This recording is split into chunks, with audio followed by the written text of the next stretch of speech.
Estudiantes, por favor, se van registrando, nombre completo, institución educativa, por favor.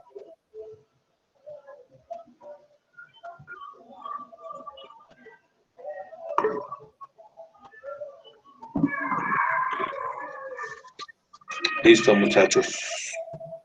Gracias, se van registrando, por favor.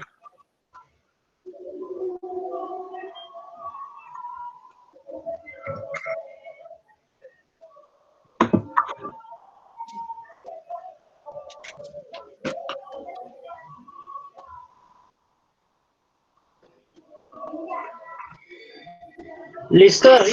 Yo creo que ya le podemos dar inicio a la sesión del Listo. día de hoy. Vale, gracias, Camilo. Entonces, primero que todo, estudiantes, muy buenos días. Espero que todos estén muy bien. De antemano, muchas gracias por asistir. El día de hoy, pues ya damos por finalizado las sesiones de sociales y competencias ciudadanas. Entonces, por favor, como siempre les he reiterado, aprovechen al máximo esta última sesión y bueno, que lo importante es que aprendan y se preparen para las pruebas a bronce. De antemano, muchas gracias a Camilo por acompañarnos el día de hoy y les deseo a todos muchos éxitos. Ya pueden dar inicio a la clase. Gracias. Listo, muchas gracias, David. Bueno, muy buenos días a todos ustedes. Espero que se encuentren muy bien desde sus casas. El día de hoy, bueno, teniendo en cuenta que ya hemos trabajado la cuestión de el componente de sociales, a lo largo de este año lo trabajamos desde la parte histórica. Lastimosamente por tiempo no alcanzamos a ver el componente geográfico. El día de hoy he decidido, ¿no? Centrarme en uno de los problemas centrales, valga la redundancia de la palabra central, de las pruebas ICFES, y es el desconocimiento del funcionamiento del Estado colombiano, ¿no? Muchas veces salen preguntas dentro del examen que hacen referencia a cómo funciona el Estado, las instituciones del Estado, la cuestión burocrática del Estado, y muchas veces no tenemos conocimiento de, digamos, de dichas instituciones, de dichas personas y demás. Entonces, el día de hoy me voy a centrar en tres aspectos importantes. Primero, la estructura desde la parte legislativa, ejecutiva y judicial, es decir, las ramas del poder público. Segundo, desde las instituciones de control político acá en Colombia. Y tercero, desde los mecanismos de participación. ¿Listo? Entonces, esos van a ser los tres componentes que vamos a trabajar el día de hoy. Al final, les voy a enviar un link para que ustedes puedan hacer descarga de un cuadernillo de una prueba de sociales, en donde van a encontrar casi 20, 40 preguntas. Entonces ya es decisión autónoma de cada uno de ustedes revisarlo y tenerlo detallado pues claramente. Es importante que si va a ser el ejercicio autónomo, pues bueno, no creo que las personas lo hagan bien en cuanto a que usted coja el cuadernillo y se ponga a responder por sí solo. Lo digo porque pues el cuadernillo tiene las respuestas al final. La idea entonces, ¿cuál sería? Listo, está bien, usted puede ver las respuestas, no hay ningún problema. Entonces lo invito a que argumente ahí al lado de la respuesta correcta, el por qué esa es la respuesta correcta, ¿no? ¿Esto de qué sirve? De alguna u otra forma sirve para que usted halle las causas y consecuencias, ¿no? Y los porqués de por qué esa es la respuesta, ¿no? En muchos de los casos de historia, de geografía, de política, de economía, ¿no? Porque digamos que las ciencias sociales abarcan muchas cosas. Entonces, bueno, ya para dar inicio ahora sí, como tal, entonces permítame, voy entonces a compartirles pantalla como tal. Muchachos, ya puedo ver el chat, así que creo que cada 5 o 6 minutos me voy a detener. Voy a dejar de compartir para revisar el chat por si tienen algunas dudas, o si ustedes ven que necesitan intervenir, por favor, pueden hacerlo con sus micrófonos. No hay ningún problema, no es ninguna falta de respeto, siempre y cuando, pues, obviamente me avise y me digan, profe, mire, es que voy a... Y así, ¿listo? Ay, carajo. Permítame.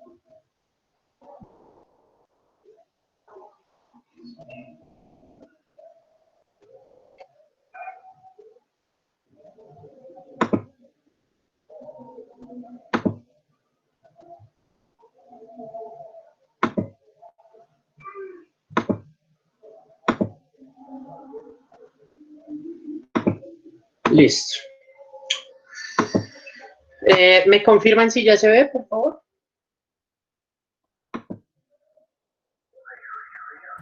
Sí, señor. Vale, muchas gracias. Bueno, entonces vamos a ver en esta sesión, ya para culminar, la estructura y el funcionamiento del Estado colombiano. ¿Listo? Entonces vamos a hablar primero de las ramas del poder público. Esto es tema básicamente de quinto y de octavo del colegio, ¿no? Entonces, las ramas del poder público. Bueno, detrás de las ramas del poder público hay una cantidad de teorías, ¿no? Esto también viene desde, por ejemplo, la Constitución del Estado francés, después de 1789 y de la era napoleónica, ¿no? La mayoría de estados empiezan entonces a formarse a través de esta división tripartita del poder, ¿no? Pero aquí en Colombia como tal, ¿no? Se asemeja la división del poder mucho a los Estados Unidos, ¿no? Y a Francia, como para que lo tengamos pues presente.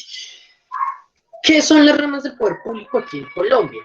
Pues bueno, se van a conocer como ese conjunto de instituciones públicas, ¿no? Que estando amparadas bajo la Constitución política, ejercen de manera permanente las funciones del Estado, ¿no? Entonces, ¿qué funciones del Estado como tal se van a encargar de ejercer estas ramas del poder público? Pues bueno, funciones legislativas, funciones ejecutivas y funciones judiciales. ¿Listo? Sin embargo, vamos a tener que ir más allá para saber y comprender de alguna u otra manera cómo se compone o cómo se distribuyen estas ramas del poder público aquí en Colombia. Bueno, vamos a iniciar con la primera rama, la rama del poder público, que es la rama legislativa, ¿no? Dicha rama legislativa, ¿no? Aquí en Colombia, como su nombre lo indica, y a manera de resumen y síntesis, es la que se encarga de construir, transformar, aprobar, negar o derogar, es decir, tumbar, leyes que de alguna u otra forma comprometan, ¿no? El funcionamiento del Estado colombiano. Entonces, a esta rama le corresponde, como dice ahí en el texto en pantalla, ¿no? Formular las leyes y ejercer control sobre el gobierno y las reformas y reformar la Constitución. ¿Listo? Está representada en una institución que se conoce como el Congreso de la República, ¿no?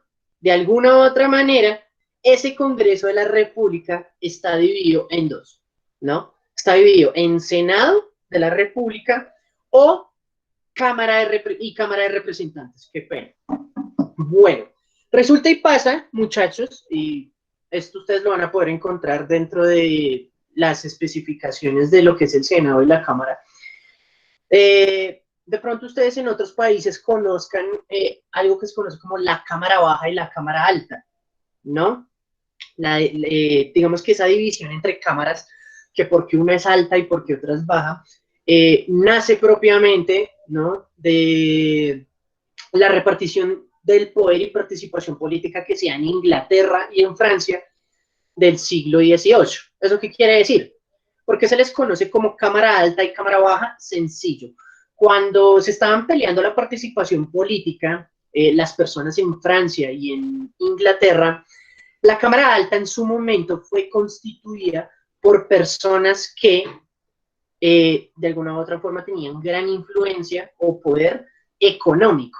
Entonces se le conocían como Cámara Alta a todas aquellas personas burguesas que tenían, digámoslo, un rango social muy alto, que inclusive llegaba a rivalizar o a sobrepasar con la nobleza y con la monarquía. A través de eso se le da a conocer como Cámara Alta, ¿no?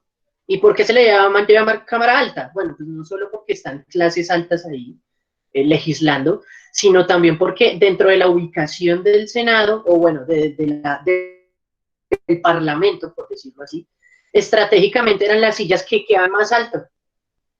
Entonces, no sé si ustedes han visto el Salón Oval del Congreso de la República, que las sillas del Senado son tipo altas, como si fuera uno de esos salones de clase de pura universidad gringa, en donde el profesor está bajito en el patíbulo y las sillas empiezan a subir así, así se le conoce, son cámaras altas por eso.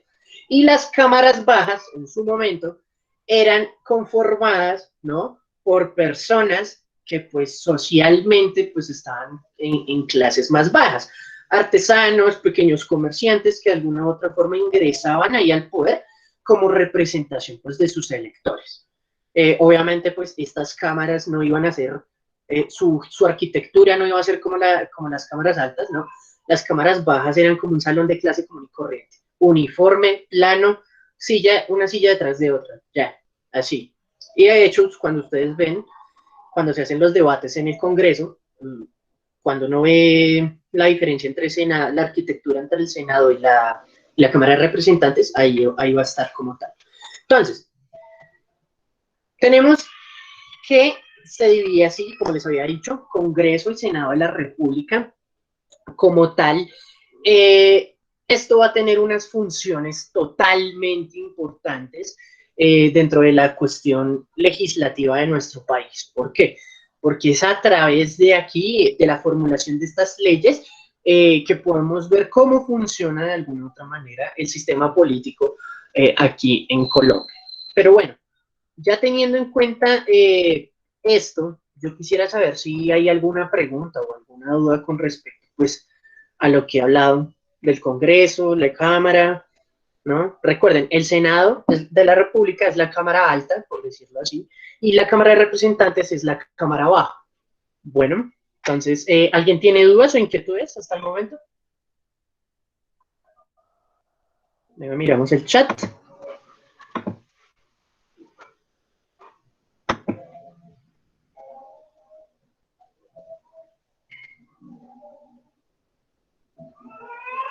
Bien, hasta el momento no hay dudas. Perfecto.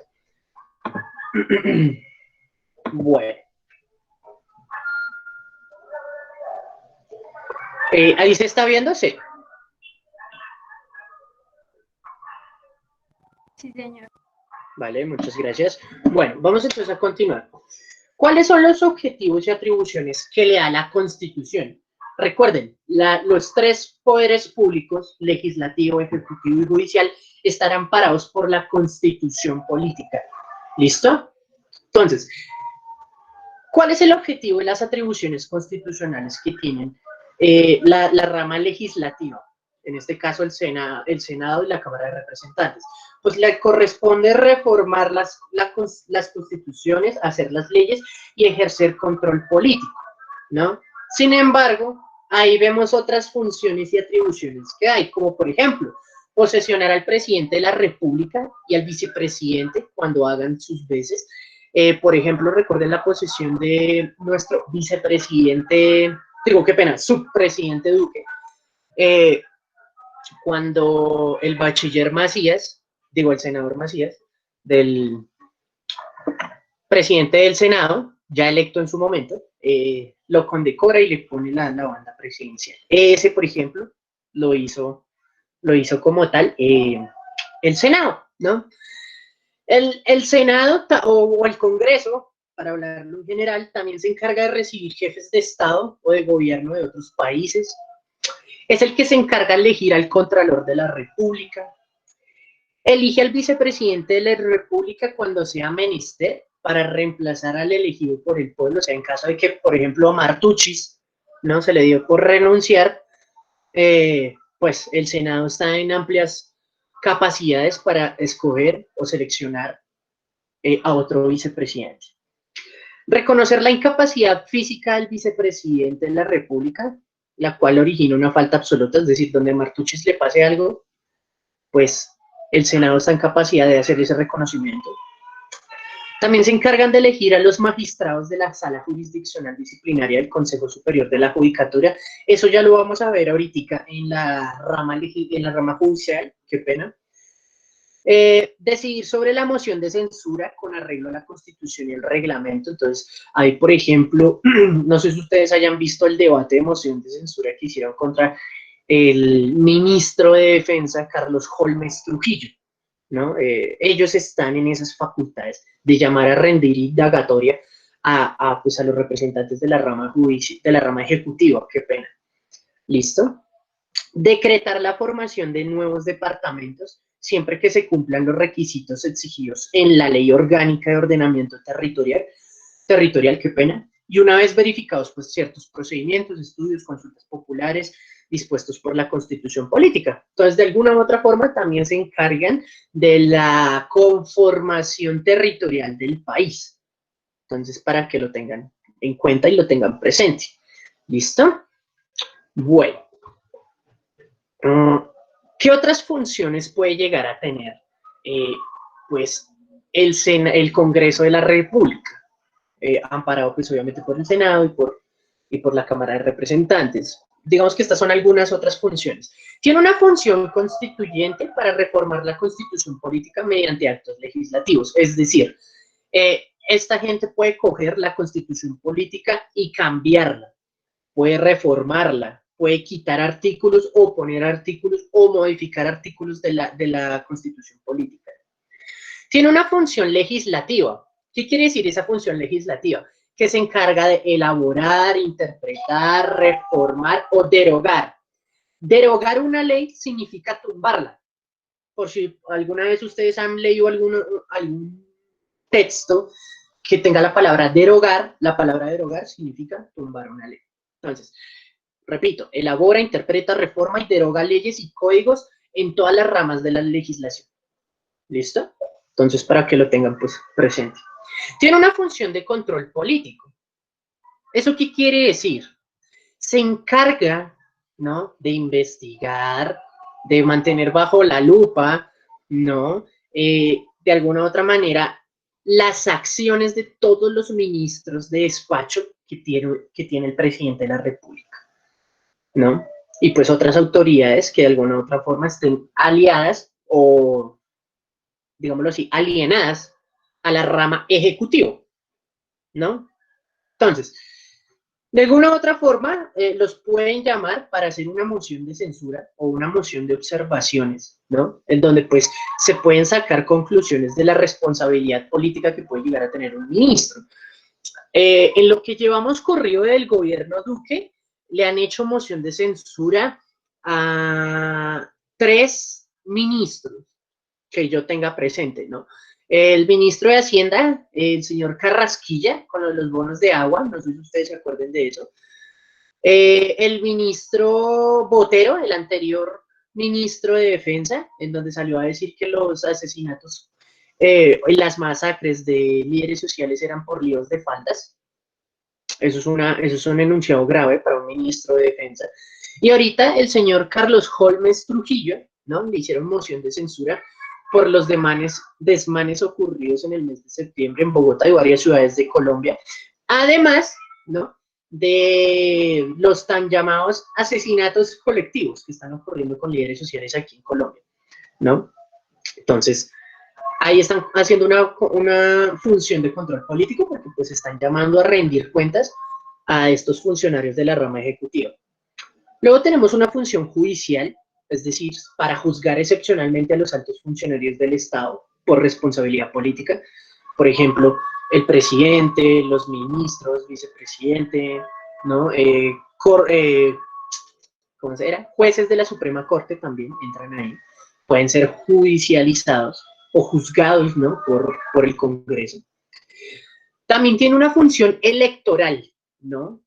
¿Por qué electoral? Porque desde el Congreso, ¿no?, se pueden elegir varios cargos que hacen parte de, digámoslo así, de la función política del Estado colombiano.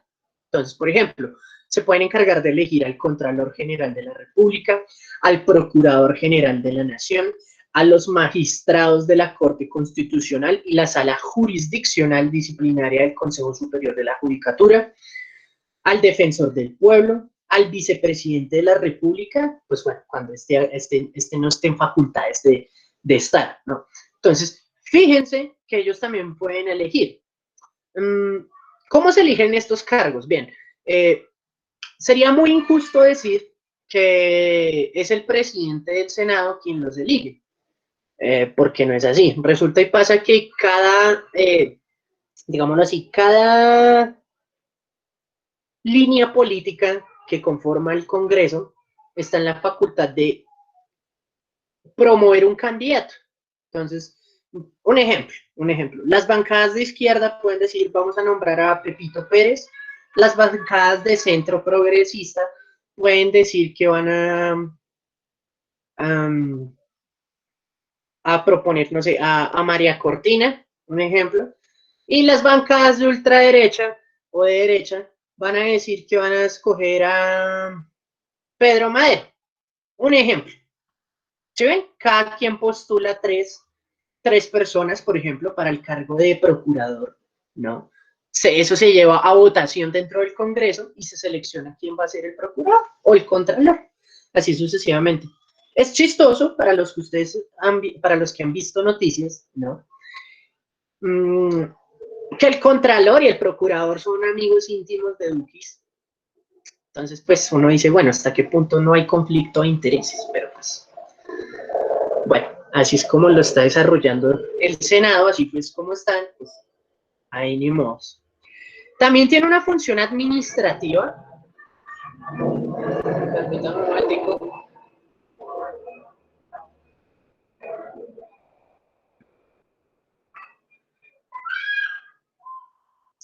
Listo, está pasando un helicóptero.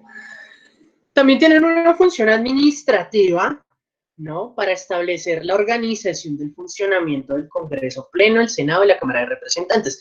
Es decir, ellos mismos se encargan de autorregularse, de autoorganizarse, por decirlo así, ¿no? De ver cómo funciona el Congreso, tanto en el Senado como en la Cámara. Entonces, no sé si ustedes se dan cuenta que cuando inició las votaciones para el Senado, bueno, se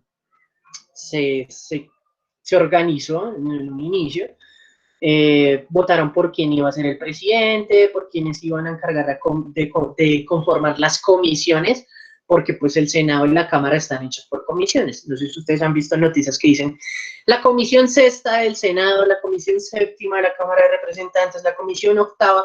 ¿Eso qué quiere decir? Que cada comisión dentro del Congreso se encarga de temas muy puntuales, que le competen pues a la nación, cosas como medio ambiente, salud, educación, bueno, en fin, una cantidad de cosas. Para eso están hechas las comisiones, tanto del Senado como de la Cámara. Entonces ellos mismos se encargan de autorregularse y de formarse, pues, en lo que se constituye como tal el Congreso. Y también tenemos una función de control público para, pues, emplazar a cualquier persona natural o jurídica o efecto que rindan declaraciones orales o escritas sobre hechos relacionados con las indagatorias de la comisión. Adelante. Entonces, por ejemplo, hay una comisión en el Senado que quiere hablar, por ejemplo, de defensa nacional. Entonces llaman y citan a indagatoria al presidente y al ministro de Defensa por permitir que tropas estadounidenses ingresen a Colombia sin permiso del Senado, por ejemplo, ¿no? Eso es una función también de control público. Pueden también llamar, por ejemplo, al dueño de Claro porque está malversando los datos y está generando millones de usurpaciones de identidad aquí en Colombia, en el cual pues con sus datos personales le pueden hacer clonaciones de tarjeta de crédito o, por ejemplo, no sé, sacan créditos a su nombre, porque ellos venden esos datos, por ejemplo. Si ellos quieren citar a indagatoria al presidente de Claro, acá en Colombia, lo pueden hacer. Entonces ellos pueden citar a muchas personas. Por ejemplo, cuando citaron a Salvatore Mancuso, ex líder paramilitar, ¿no? A rendir indagatoria por las masacres ocurridas entre la década de los 90 y pues inicios del siglo XX acá en Colombia, siglos XXI, qué pena. Entonces, pues, ellos pueden tienen total función de control público aquí con respecto, pues, a eso. Bueno, hasta ahí como tal, vamos con la rama legislativa, ¿no? Bueno, yo quisiera saber si hay preguntas, entonces me voy a ir para acá, al chat. Bien, ¿hay alguna pregunta con respecto a la rama legislativa? Disculpa, es que ahí nombrabas algo que tenía función en la rama judicial. Entonces, O sea, que Sí. tenía un control judicial y la rama judicial entonces ahí me interviene o me perdí ahí. Listo, eso es algo que vale aclarar, ¿no? Todas las ramas del poder público tienen pequeñas funciones de las otras ramas. ¿Sí me hago entender? Porque estás en lo correcto. Tú me vas a decir, bueno, si el Senado tiene funciones judiciales, ¿de qué sirve la rama judicial? Bien, las funciones judiciales del Congreso de la República son funciones netamente expresas desde la Constitución Política para citar a indagatoria y ejercer control político y administrativo también de la rama ejecutiva. Sin embargo, la que se encarga de imputación de cargos, la que se encarga de ratificación de condenas, la que se encarga de, por ejemplo, privaciones de libertades, la que se encarga de juzgamientos propiamente a través de la ley, es única y exclusivamente la rama judicial. ¿El Senado qué hace? Supongamos, si el Senado ve que una persona como el presidente o el ministro tienen responsabilidades legales por algún hecho cometido en la sociedad civil, ellos tienen que pasar el reporte inmediatamente a la rama judicial y la rama judicial se encarga entonces de abrirle un expediente de investigación a la persona por el cargo que tiene o que ostenta actualmente. Recuerden que no es lo mismo juzgar a una persona con cargo político que con cargo civil. Entonces les pongo el ejemplo de Uribito. Uribito, como cometió delitos siendo senador, en su primer momento quienes se estaban encargando de llevar la indagatoria e investigación, ¿no? Era la Corte Suprema. Pero ¿qué pasó? Como este tontarrón renunció a su fuero político, qué pena, pasó de ser senador a ser un civil más. Por ende, el expediente y todos los archivos ya no están en manos de la Corte, ¿no? Están de manos de ¿quién? De la Fiscalía. ¿Quién se encargó de hacer las funciones judiciales en el caso de Uribe? Dos personas. Primero, desde el Senado, para abrir investigación y para denunciar públicamente, pues el senador Iván Cepeda y pues obviamente sus colaboradores dentro del Senado y así sucesivamente. Eso está ahí. Él fue el que se encargó de decir, mire, este tipo hizo esto, siendo senador, punto, ya. Pero quien se va a encargar de judicializarlo, ¿no? Decirle, mire, usted tiene una responsabilidad judicial y penal acá con estos delitos y más. En su momento era la Corte, pero ahorita es la Fiscalía, ¿no? Entonces, hasta el momento tienen unas funciones que pueden ser repartidas, obviamente, pero que pues no cumplen el total, ¿listo? Hay que dejarlo claro, no es que porque el Senado tenga funciones judiciales le quite o le reste responsabilidades a la rama judicial, eso no es así, ¿listo? Bueno, entonces, hasta ahí no creo que haya más preguntas, ¿o sí?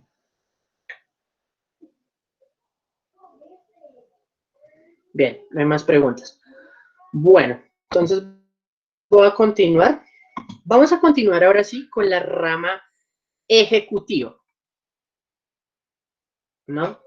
La rama ejecutiva, como su nombre lo indica, es la que se encarga de ejecutar las leyes, es decir, de que esas leyes que salen del Senado, de la Cámara de Representantes o en general del Congreso, se cumplan a nivel nacional.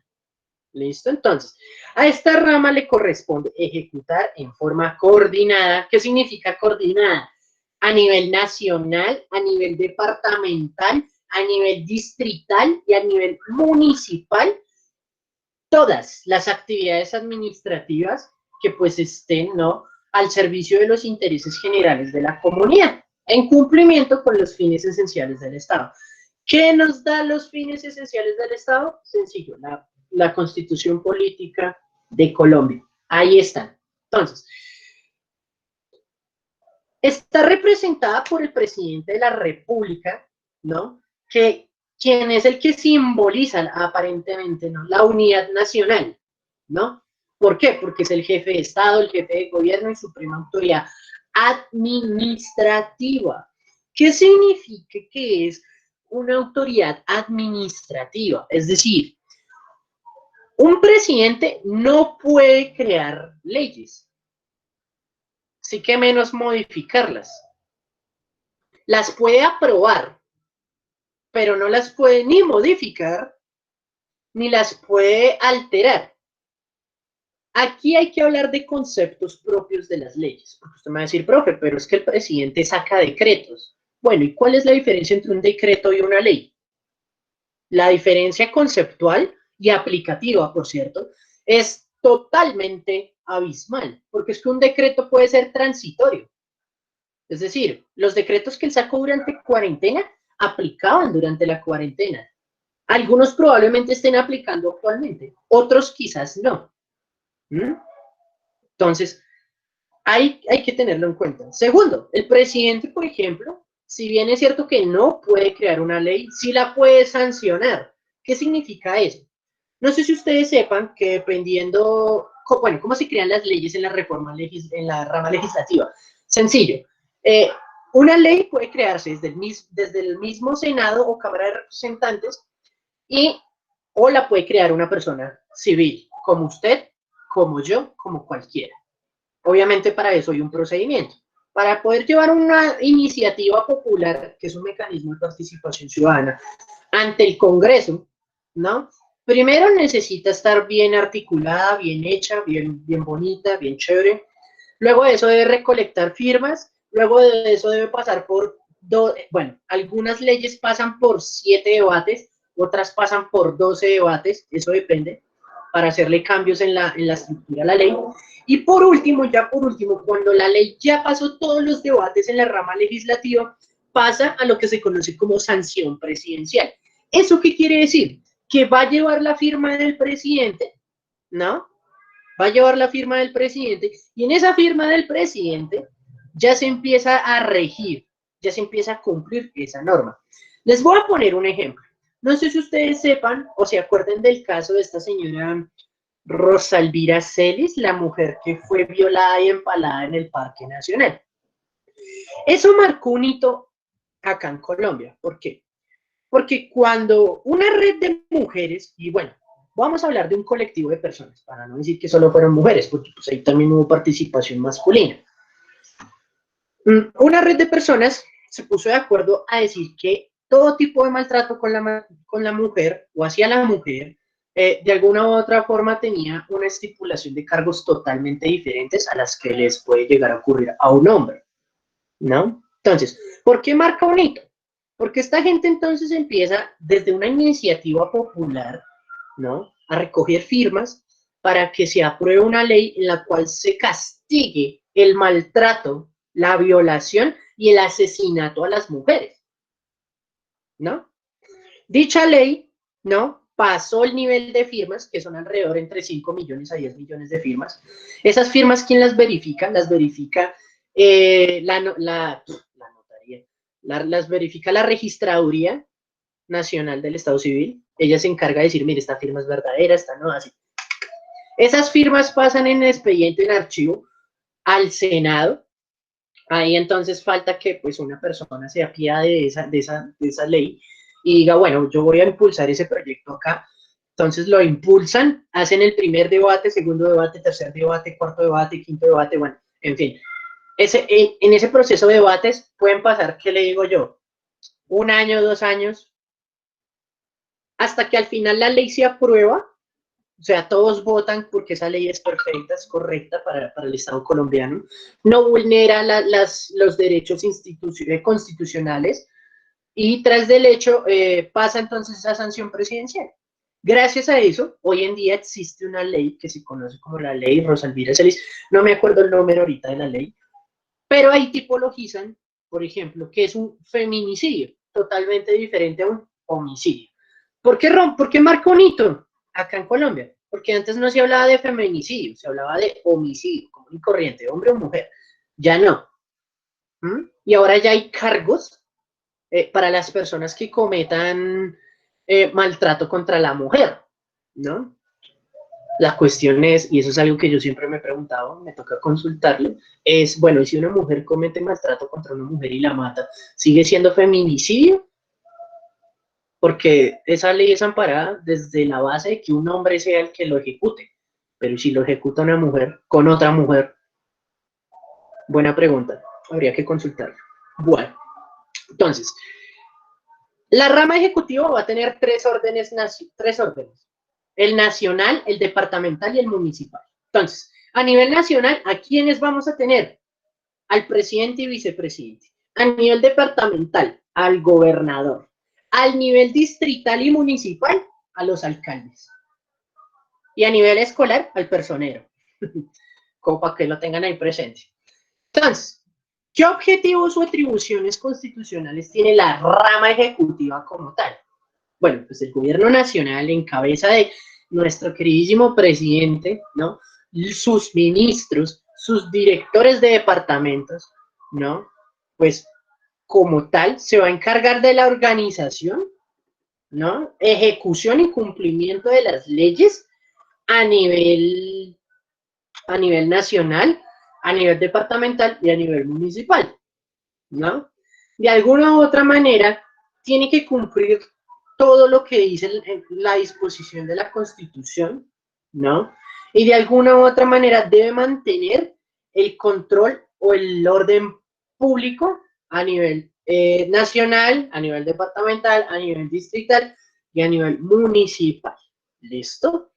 Como tal, esto de alguna u otra manera le corresponde pues al presidente, pero como el presidente no puede estar en todas partes al mismo tiempo, pues para eso se va a dividir esta rama ejecutiva en otros sectores. Entonces, la presidencia de la República va a estar conformada, ¿no? Por el presidente, la vicepresidencia, los consejos superiores de la administración, los ministerios, los departamentos administrativos y las unidades administrativas especiales sin personería jurídica.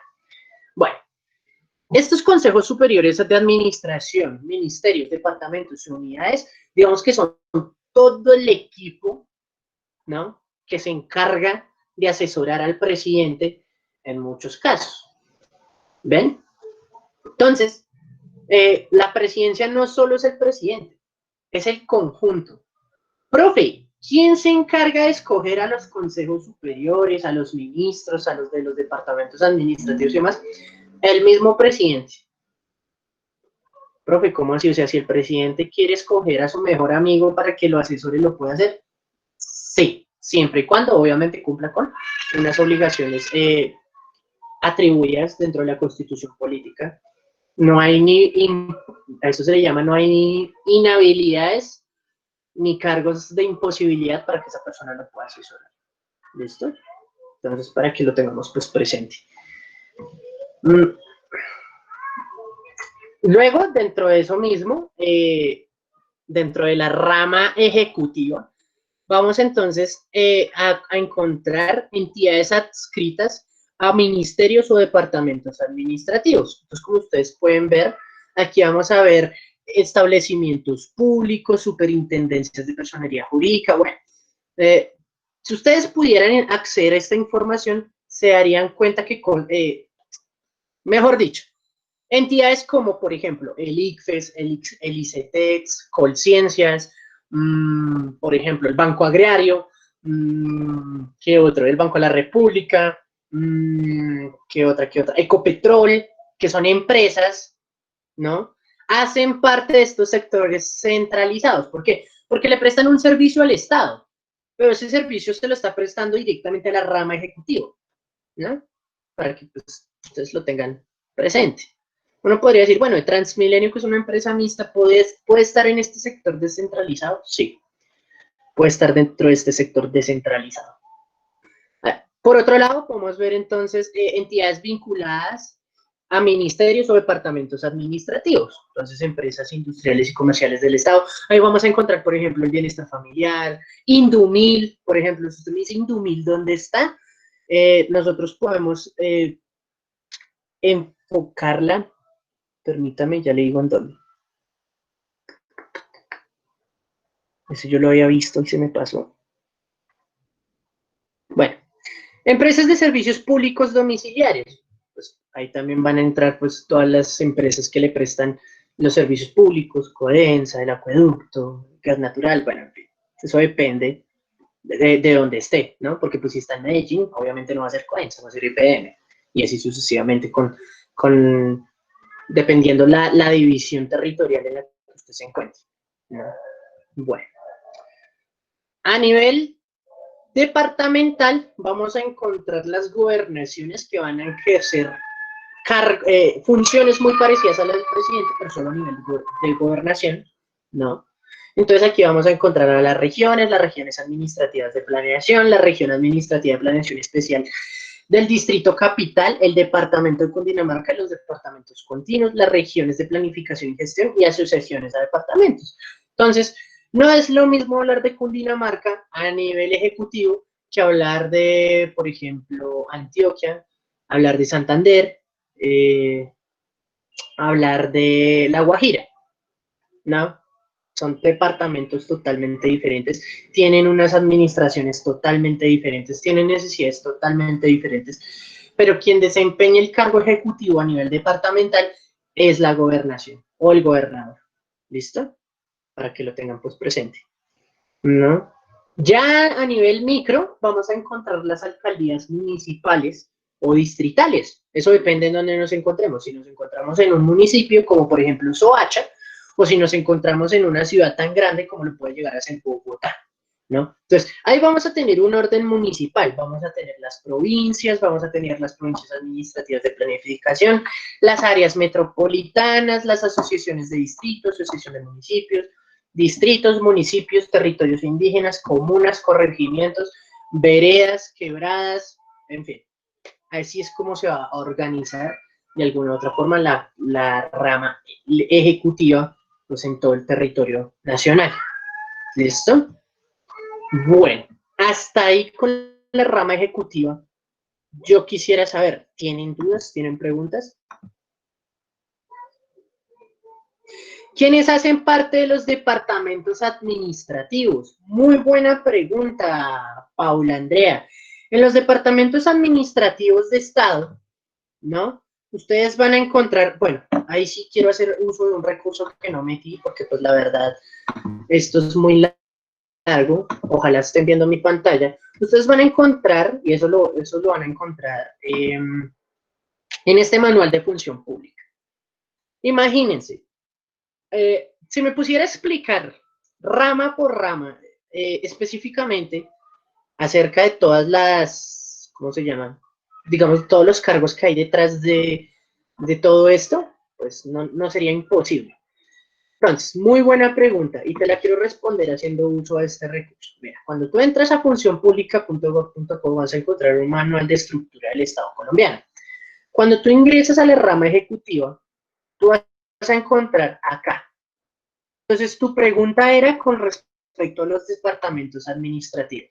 Bien, mira, en los departamentos administrativos vamos a encontrar el departamento administrativo de la Presidencia de la República, que se encarga pues de asesorar al presidente y digamos de hablar de cómo se van a organizar la presidencia, porque es que la presidencia no solo es el presidente. Tenemos el Departamento de Planeación Nacional, el Departamento de Función Pública, el Departamento de Prosperidad Social, la Dirección Nacional de Inteligencia y el Departamento Administrativo Nacional de Estadística DANE. Podemos seleccionar cualquiera. Escojamos, por ejemplo, el Departamento Administrativo de la Presidencia. Cuando nosotros vamos ahí, nos damos cuenta que es un reguero de gente. Ya les muestro. Está conformado por muchos cargos. Cargos que muchas veces yo siento que veo y como que no valen la pena. Mírenlo.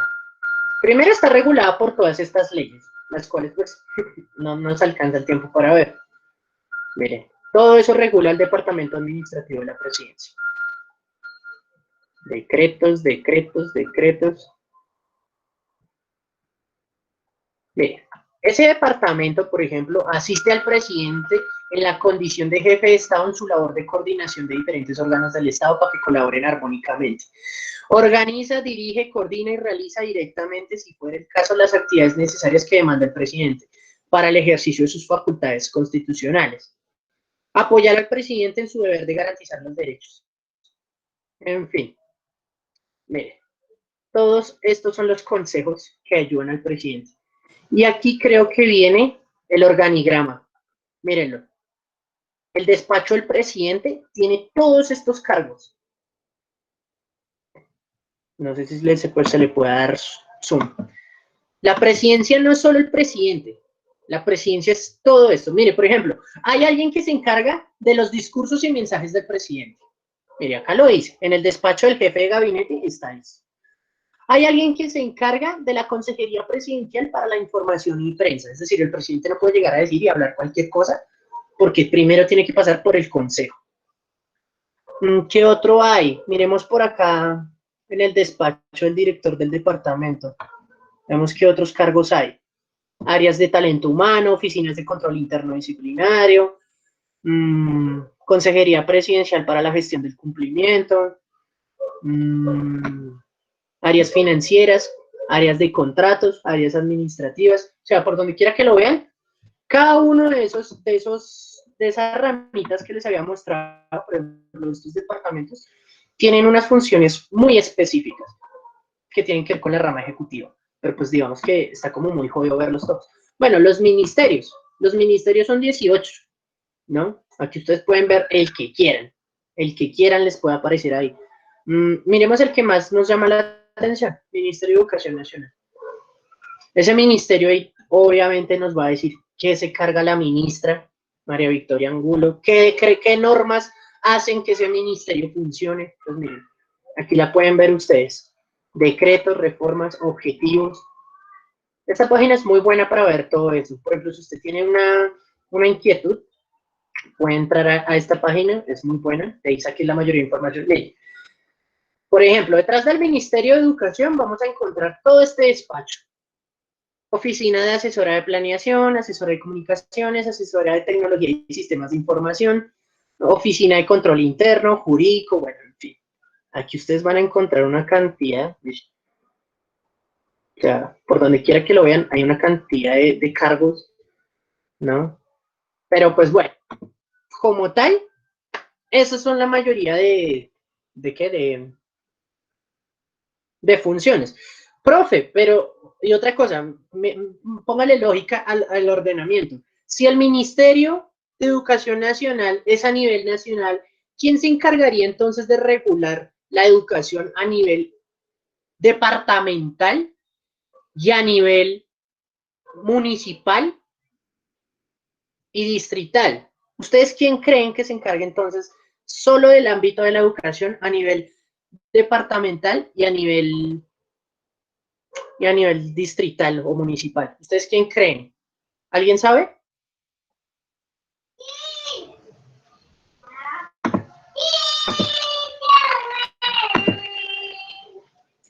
Sí, las secretarías de educación del departamento y las secretarías de educación del distrito y del municipio. Ya, así de sencillo. Profe, si hay un ministerio de vías, hay una secretaría de vías, obvio, la Secretaría de Tránsito. Profe, si hay un ministerio para el deporte, ¿quién se encarga, pues, de los deportes a nivel municipal o distrital? Pues sencillo, los institutos de recreación y deporte de cada ciudad o municipio.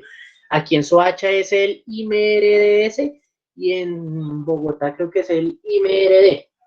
Y ya. ¿Ven? Entonces, fíjense que sigue una secuencia jerárquica de lo nacional a lo municipal y distrital. Bien, hasta ahí, ¿hay alguna duda con respecto pues a la rama ejecutiva? Cualquier duda, lo que se les venga en mente.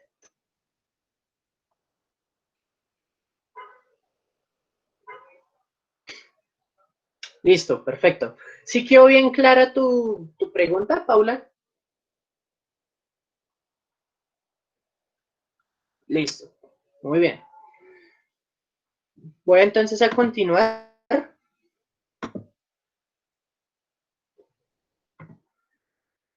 La rama judicial, que es la tercera y última rama de la distribución del poder, ¿no? Básicamente le corresponde administrar la justicia, solucionar conflictos, controversias entre los ciudadanos, entre los estados, entre el estado, qué pena, entre las empresas, bueno, una cantidad de cosas a nivel judicial que ustedes ni se imaginan, ¿no? Entonces, dichos sí, dichos pronunciamientos de la rama judicial toman principalmente la forma de sentencias, fallos o autos, ¿no? Es la encargada de hacer efectivos los derechos, obligaciones, garantías y libertades consagradas en la Constitución y en las leyes, con el fin de lograr y mantener la convivencia social. Es decir, esta es la que se encarga de que se cumplan a cabalidad todos los derechos y deberes de todas las personas aquí en Colombia. ¿Listo? A la rama judicial. Es la que se va a encargar de eso. La que se encarga de dictar sentencias, la que se encarga de dictar fallos, veredictos, o sea, una cantidad de cosas. Es esta. ¿Listo? Entonces veamos cómo está organizada la rama judicial. Hay diferentes tipos de justicia, como les venía diciendo. Yo no puedo juzgar a un presidente de la misma manera que puedo juzgar a un indígena, de la misma manera que puedo juzgar a un profesor de universidad. No puedo juzgar a un militar de la misma manera que puedo juzgar a un, no sé, a un vendedor de ceviche en la costa. ¿Por qué? Porque cada persona tiene una función o un rol social y político totalmente diferente. Para eso, como tal, la rama judicial entonces tiene varios tipos de justicia, ¿no? Para las personas normales, naturales, como usted, como yo, que no ostentamos un cargo público y que somos personas del común, por decirlo así, vamos a tener una jurisdicción ordinaria, común y corriente. Pero para eso hay que subir, ¿no? De alguna u otra manera, a niveles o instancias jerárquicas que son totalmente distintas. Entonces, así como la rama ejecutiva, bueno, a mí se me había olvidado decirles, si la rama ejecutiva tiene funciones a nivel municipal con el alcalde, a nivel distrital con el alcalde, a nivel departamental con el gobernador y a nivel nacional con el presidente, ¿quién se encargaría de hacer la función legislativa? Ojo, legislativa a nivel municipal, a nivel distrital, a nivel departamental. ¿Alguien sabe la respuesta de eso? ¿Quién se encargaría de hacer la función legislativa? Entonces, voy a ver. Como lo de la minga, muy parecido, Erika. Muy parecido. ¿Alguien sabe? A ver, les voy a escribir en el chat. Si yo tengo al presidente, que es de la rama ejecutiva, a nivel nacional, ¿no?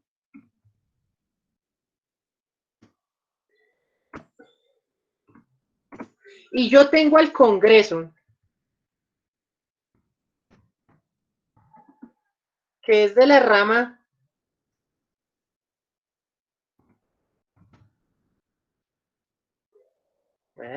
juepucha. Que como tal es de la rama legislativa a nivel nacional.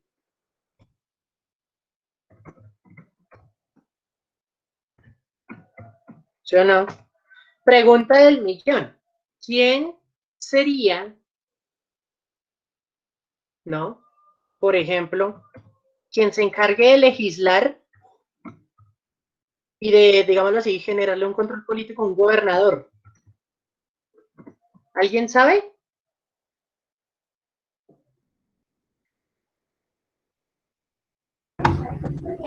No, la Corte Suprema es de la rama judicial. La Procuraduría es un órgano de control político que no pertenece a ninguna de las tres. Los consejos departamentales, muy bien. ¿Y esos consejos departamentales cómo se le llama?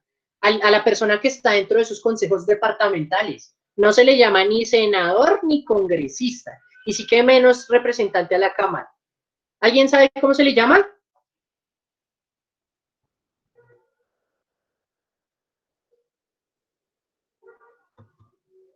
Se les llama diputados.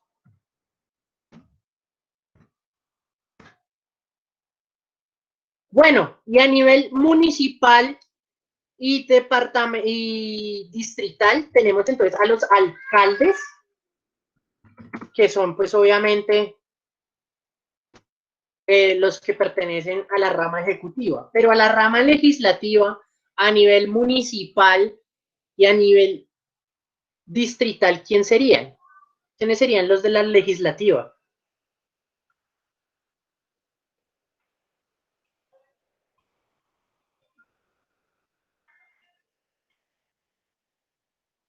¿Nadie sabe? Profe, los consejos municipales. Exacto. Si son consejos municipales, a esas personas se les llama concejales. Ya sean municipales o distritales. Aquí tenemos, por ejemplo, la Alcaldía de Bogotá, rama ejecutiva, y tenemos al Consejo de Bogotá, rama legislativa, ¿no? En Soacha tenemos a la Alcaldía de Soacha, rama ejecutiva, y tenemos a la rama legislativa al Consejo de Soacha. Es decir, todos aquellos concejales que pues legislan, ¿no? Ahora bien, continuemos. ¿Por qué explicaba eso? Porque, por ejemplo, a nivel distrital y a nivel municipal vamos a encontrar los juzgados. A nivel departamental vamos a encontrar los tribunales superiores del distrito judicial, como por ejemplo, el Tribunal Superior de Cundinamarca, por ejemplo.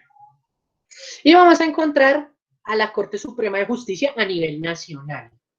Es decir, si tenemos un problema que se acaban los juzgados, ya, se arregló el problema ahí en su momento. Pero si es un problema de trascendencia, por ejemplo, más importante, pues pasa a los tribunales, y si ya es que se le está violando un derecho, pues obviamente pasa a la Corte Suprema de Justicia.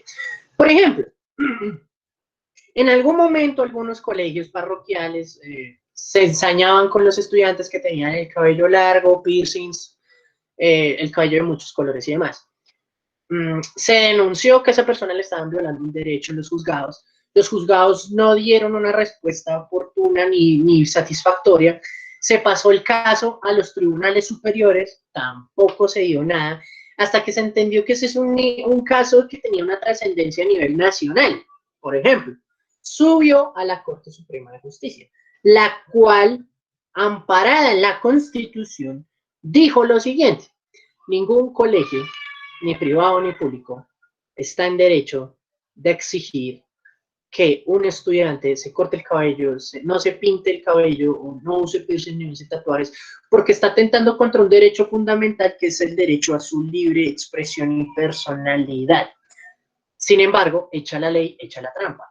Hay una pequeña letra menuda que dice: sin embargo, el padre de familia y el estudiante son conscientes que al firmar un contrato como su matrícula se encuentran en la voluntad de ceder ciertos derechos.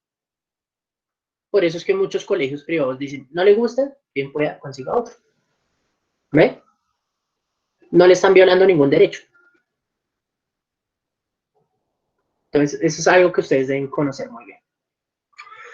Bueno, dentro de otras jurisdicciones ordinarias vamos a tener las autoridades territoriales indígenas, como lo de la Minga, ¿no? Los indígenas tienen su sistema jurisdiccional totalmente diferente al de nosotros, porque pues se les está respetando el derecho a ser ellos autónomos y bueno, ese tipo de cosas. Tenemos la jurisdicción para la paz, que son los jueces de paz cuando ocurren problemas como lo del conflicto armado y demás.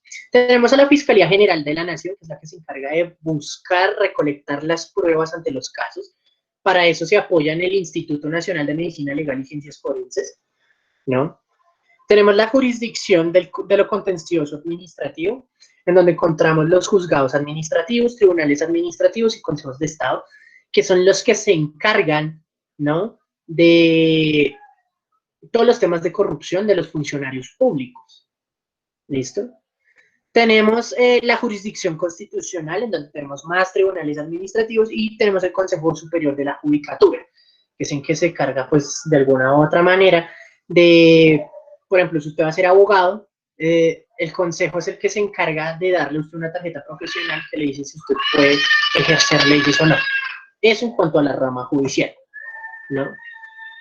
¿Qué objetivos y atribuciones constitucionales tiene la rama judicial? Básicamente le corresponde hacer efectivos los derechos, obligaciones, garantías y libertades con el fin de lograr una convivencia social, ¿no? La rama constitucional, la rama judicial, qué pena, va a tener estos como cargos, por decirlo así. No, mentiras, estas instituciones, ¿no? Que de alguna u otra manera la representan. Entonces, empezamos. Tenemos la Fiscalía General de la Nación, el Consejo Superior de la Judicatura, la Comisión de Disciplina Judicial, que es la que se encarga, por ejemplo, de que, no sé si ustedes hayan visto una noticia de un juez en la costa que negó un matrimonio homosexual sabiendo que ya está amparado por la ley. A ese señor le van a hacer una investigación, pero ¿quién se encarga de judicializar a los jueces cuando no son parciales, cuando no son imparciales y cuando no cumplen con sus funciones? Pues la Comisión de Disciplina Judicial. Ellos mismos se encargan, ¿no?, de alguna u otra forma, de judicializar a esos funcionarios que no cumplen con eso. Jurisdicciones especiales, como por ejemplo la JEP. La JEP es una jurisdicción especial. Por ejemplo, la Corte Penal Militar es una jurisdicción especial, y así sucesivamente. Tenemos un Consejo de Estado, que es el que se encarga, pues, de impugnarle cargos a los funcionarios públicos, ministros, presidentes, senadores, en fin. Tenemos la Corte Suprema de Justicia, que se encarga, pues, de investigar todos los delitos cometidos por funcionarios públicos y demás también, y la Corte Constitucional, que se encarga, pues, de investigar todos aquellos desmanes que han habido y que atenten contra la Constitución política. Esa es la rama judicial como tal, a nivel pues, de grandes rasgos. Se encarga, pues, entonces de ejercer esa justicia y demás. Bueno, entonces, vamos a ver si hay preguntas. Preguntan acá, profe, entonces se podrían considerar los líderes sociales y protección a grupos minoritarios en esta rama jurídica. Bueno, ¿cómo decirlo? La protección de los grupos minoritarios como indígenas, afrodescendientes, por ejemplo, la comunidad LGTBIQ+, digamos que no son responsabilidad solo de la rama jurídica, ¿sí? Es responsabilidad de todas las ramas. Es responsabilidad de la legislativa porque tiene que generar las leyes que les permitan, ¿no?, convivir en paz. Tiene que ser también de la rama ejecutiva, porque el ejecutivo, es decir, alcaldes, gobernadores, presidente, deben velar porque se les cumplan los derechos, ¿no? Y ese judicial, porque en caso de que se les vulnere un derecho, ¿no?, pues deben velar porque se les restituya el derecho. Entonces, un ejemplo, había escuchado alguna vez una noticia de un hombre transgénero que se quiso cambiar el nombre, pero que casi no lo dejan por ser hombre. Eso fue una revuelta, eso pasó por el Senado, eso pasó por presidencia, eso pasó por las cortes, eso fue una cosa de locos, la verdad. Pero como tal, sí, tiene que pasar por cada una de los tres poderes. No solo es cuestión de la rama jurídica, también es de las otras. Sí, eso es como un mix, por decirlo así. Muchos de esos asuntos tienen que pasar por las tres, ¿no? Sin embargo, pues, hay ciertas excepciones a ciertas leyes, ¿no? Por eso es que es tan complicado estudiar este tipo de cosas, porque cada cargo tiene una responsabilidad muy específica, ¿no? Entonces, pues, por eso es que es bueno de alguna u otra manera comprender muy bien cómo se dan las leyes acá en Colombia. ¿Listo? Entonces, para tenerlos pues presentes. ¿Alguien más tiene alguna otra duda o alguna otra inquietud con respecto a la rama judicial? Bueno, ¿yo por qué hago tanto énfasis en poner ejemplos de noticias cotidianas, como por ejemplo lo del presidente Uribe y esas cosas?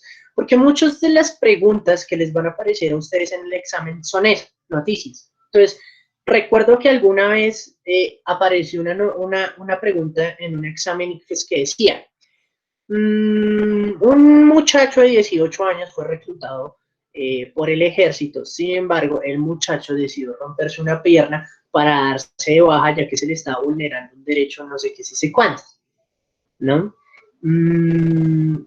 Esa pregunta era de corte de cómo funcionaba la ley ante esos casos. Entonces, fíjese que de alguna u otra forma sí le van a evaluar si usted conoce la estructura del Estado colombiano o no. Eso es importante tenerlo en cuenta porque pues es un derecho, pero también es un deber saber cómo funciona nuestro Estado y sobre todo qué consecuencias tiene el saber eso. Ahora bien, pregunta del millón. ¿Quién controla a los que nos controlan? Sencillo. Gracias a la Constitución Política de Colombia, más exactamente a la Constitución de 1991, se crea y se gestiona algo que se viene a conocer como los organismos de control político. Estos organismos de control político no pertenecen a ninguna rama, ni judicial, ni ejecutiva, y sí que menos legislativa. Sin embargo, a pesar de que no pertenecen a ninguna de las ramas, hay que aclarar que muchos de esos cargos se eligen desde la rama legislativa y ejecutiva. ¿Listo? Para que lo tengan presente. Eso ya deja mucho que ver y mucho que desear. ¿Por qué? Porque si yo soy un presidente que viola los derechos humanos, pero constitucionalmente tengo la facultad de elegir al defensor del pueblo, ¿qué garantía hay de que se le defiendan los derechos al pueblo? Pues habría que ver. Obviamente, a pesar de que la Constitución dicta de que esos cargos no simplemente yo puedo poner a mi mejor amigo ahí solo porque sí, no. Hay que cumplir con una serie de requisitos y demás, pero como ustedes se dieron cuenta, ¿no? Hay tanta gente detrás de todo esto que pues la verdad no es difícil imaginarse que pues de que pues si mi amigo cumple con esos, si no cumple con los requisitos, pues yo hago que los cumpla maquillando ciertas cosas y demás, como lo ha ocurrido en muchos cargos políticos, en que senadores, congresistas, senadores, representantes a la Cámara, funcionarios de la presidencia, funcionarios de la rama judicial, falsifican digámoslo así, sus títulos universitarios para poder acceder a ciertos puestos. Entonces, si eso pasa así, imagínense cómo pasará por, digámoslo así, por conflicto de interés. Bueno, no quiero decir que todos los cargos sean así, pero sí vale la pena cuestionarse muchos de esos cargos cómo son dados y repartidos, ¿no? Entonces, para tenerlo en cuenta.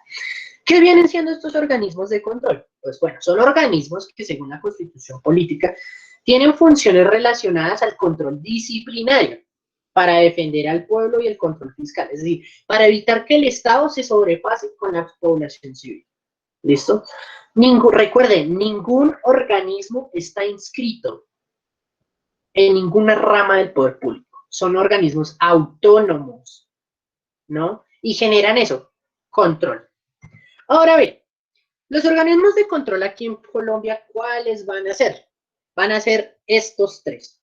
Bueno, en verdad son 6, pero préstenle atención. La Contraloría General de la República, que a su vez tiene o está, digámoslo así, apoyada por el Fondo de Bienestar Social de la Contraloría General de la República. Ese no lo vamos a ver.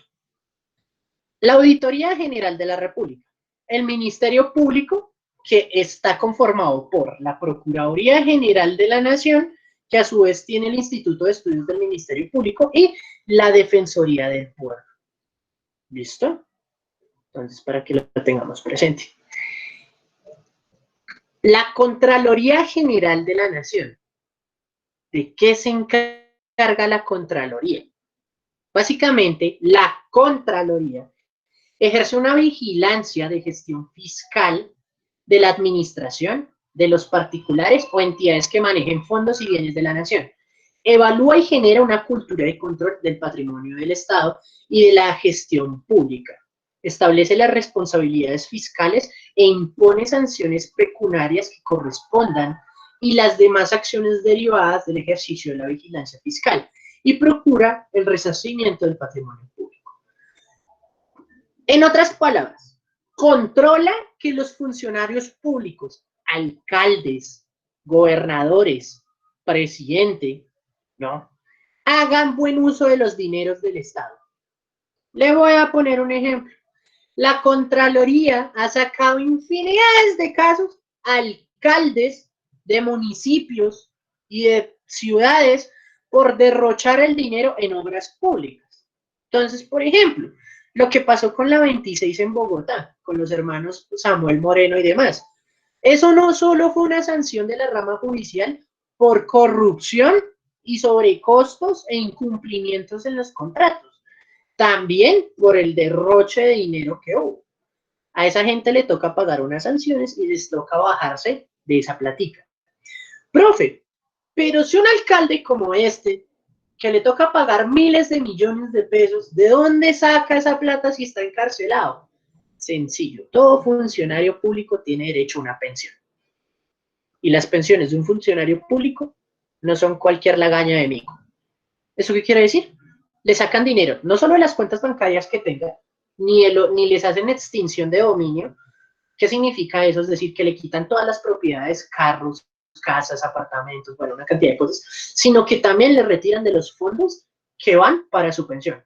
Sin embargo, no lo pueden dejar sin pensión. ¿Por qué? Porque eso sería vulnerarle al derecho. ¿Ven? No estoy diciendo que le quiten todo, estoy diciendo que simplemente cumplen con resarcir ese dinero que se robó.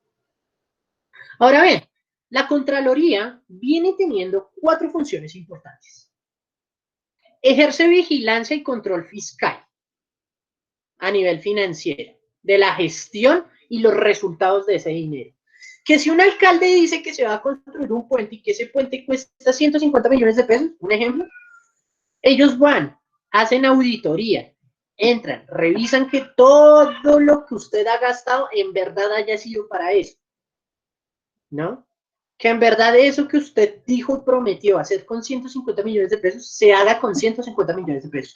Y que si le genera sobrecostos, usted explique con argumentos el por qué le genera sobrecostos, ¿no? Y sobre todo, que usted no esté violentando un derecho ecológico. Porque es que hoy en día, para construir una carretera, para construir un puente, no es como decir, ay, construyámoslo y ya. No, usted tiene que valorar los pros y los contras a nivel ambiental. Entonces les pongo un ejemplo. No sé si ustedes sepan de un señor súper rico que se le ocurrió crear unas casas en los cerros orientales y un tribunal, amparado también por la Contraloría, le dijo que tenía que tumbar esas casas y tras del hecho pagar una multa por el daño ecológico que hizo en esos cerros orientales. Por ejemplo, ese es un ejemplo muy claro. Luego de eso tenemos ejercer la vigilancia de la gestión fiscal conforme a los sistemas de control, procedimientos y principios establecidos en la ley y el Contralor General de la República mediante la resolución. Entonces, tenemos que vigilar cómo se gastan los dineros, cómo son los procedimientos para que usted pueda aprobar un colegio. Por ejemplo, el alcalde quiere hacer un colegio. Eso no es como decir, voy a hacer el colegio y ya. No, tiene que pasar una propuesta, tiene que pasar un proyecto, tienen que licitar los contratos, saber si el colegio, los dineros propiamente vienen del Estado o vienen de empresas públicas, si las personas que van a construir el colegio público son de privado o son de público o son una empresa mixta. Mejor dicho, una cantidad de cosas. Tercero, ejercer control posterior sobre las cuentas de cualquier entidad territorial en los casos previstos por la ley. Usted dejó de ser alcalde, usted dejó de ser presidente, usted dejó de ser gobernador, usted dejó de ser senador, usted dejó de ser representante a la Cámara, usted dejó de ser magistrado. A usted, a pesar de haber abandonado el cargo porque se le cumplió el contrato de 4 años, o sencillamente porque renunció y demás, usted sigue en investigación para saber, por ejemplo, que si lo que se le pagó a usted, usted en verdad lo trabajó. El único problema es que no todo se cumple a cabalidad. Siendo así, pues imagínense cuántos senadores no deberían estar en la cárcel por andar durmiendo en sus plenarias, por ejemplo, como el senador Gerlain. Bueno, ex senador Gerlain, ¿no? Viejito cacorro del Partido Conservador, que se la pasaba durmiendo y literalmente era la persona más arcaica en su pensamiento, ¿no? Era misógino, tras derecho, pues iba en contra de todo rasgo de homosexualidad, amparaba la ley a través de las creencias católico-cristianas, bueno, en fin, una cantidad de cosas que ese señor era una chocoaventura viviente, pero bueno. Entonces, imagínese, usted no basta con que usted ostente un cargo público, usted después de tener ese cargo público, de dejarlo, sigue siendo investigado por la Contraloría, hasta que la Contraloría le dé a usted como una especie de papelito, certificado que diga que usted no le debe nada al Estado ni nada. ¿Listo? Ejercer funciones administrativas y financieras propias de la entidad para el cabal cumplimiento y desarrollo de las actividades de la gestión del control fiscal. Entonces, le van a vigilar que usted ejerza sus funciones, ¿no? Y que de alguna u otra manera usted cumpla con todo lo que tiene que hacer. No sé si ustedes tengan familiares que trabajen en el sector público. Fíjese que cuando uno entra al sector público, no siempre les piden que certificado de la Procuraduría, que certificado de la Contraloría, que una cantidad de cosas. ¿Por qué? Porque necesitan garantizar que usted no esté inhabilitado para ostentar un cargo público. Entonces, para eso piden estos papeles, ¿no? Entonces, usted entra a Contraloría General de la República y demás. Entonces, mire, les voy a hacer un ejemplo como para que ustedes se den cuenta que esto sí sucede.